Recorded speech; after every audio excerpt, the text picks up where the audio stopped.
Arizona Tourism recently hosted an event in downtown Los Angeles with 100 Miles Catering. I'm Louis from 100 Miles. Chef Louis is devoted to using local ingredients and foraging from the wilderness. Louis chose Nopales, the pads of the prickly pear cactus commonly found in Arizona, Mexico, and Southern California. JauntTV learned how to prepare it. Because Nopales is thorny, the first step is to remove the thorns. With rubber gloves on, merely scrape them off with a paring knife. Next, take a peeler around the sides to remove those thorns, and rinse. One simple thing to do with the Nopales is to sauté it. Cut it into strips and sauté in olive oil.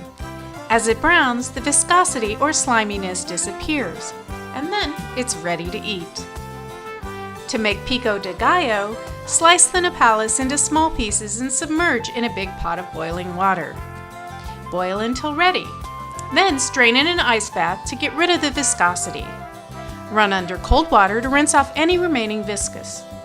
In a separate bowl, mix seeded and diced tomatoes, chopped cilantro, green onions, seeded and finely chopped jalapenos, and salt. Add the Nopales and mix. Lime juice, a little more salt, and olive oil complete the dish. Another recipe of Louis's is Nopales soup, where he pours the soup mixture over the boiled Nopales and tops it off with a quail egg. Bon appetit!